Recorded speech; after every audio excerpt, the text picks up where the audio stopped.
So what are 3 places, events, locations, restaurants, anything that mean something to you that are memorable? Your SGV 3 is what we would like to call it. Yeah. I don't know if I'm breaking the rules here. It's not necessarily a thing, at least my first one on my item, my first thing that I want to bring to light is it's the people of the San Gabriel Valley. The degree of diversity of people. And the reason I like it or love it, frankly, so much, it's because it's very different than a lot of other places in LA County or in Southern California. You have a strong concentration of different people in the San Gabriel Valley. And the reason I love that is because people have different cultures. And I love to learn about other people's culture. I love their food. I love their mannerisms within themselves, within their respective groups. I love their art. I love their language. And I have built throughout this entire, effort that I was just describing earlier, I've built so many great relationships with people, meaningful, long-standing relationships. Yeah. And people have welcomed me into their home, and as a result, I got to say that's probably the one thing at the top of my list is the people. Yeah, that's, again, a revolutionary thought, but actually very basic in its presentation. Yeah, it's the people, isn't it? Yeah. Yeah, okay, that's a good one. How about 2 and 3? Okay, so 2 is also maybe bending the rules a tad because it's not an individual thing. It's parks, open space, trails, mountains of the San Gabriel Valley. Like I said at the very beginning, I grew up mountain biking in the Puente Hills off of Turnbull Canyon. And I loved it. And, growing up in Hacienda Heights, at no point that I ever really learned that it was, the Puente Hills was also home to one of the largest landfills in the United States. I never saw that, right?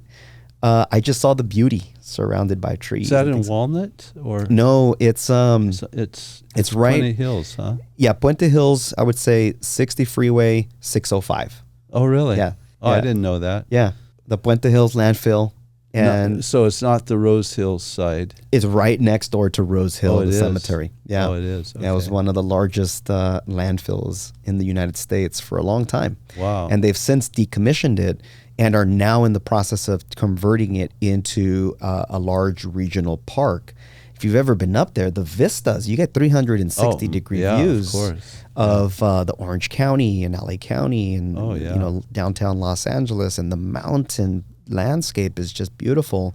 So there's this I'm enamored with open space, parks, trails. And I think that really comes back to my love for biology and what I experienced in Costa Rica and this itch to create more open space. The third is actually one open space that lent itself to having a broader appreciation for all the parks, all the open spaces, and all the people, and that's the Emerald Necklace.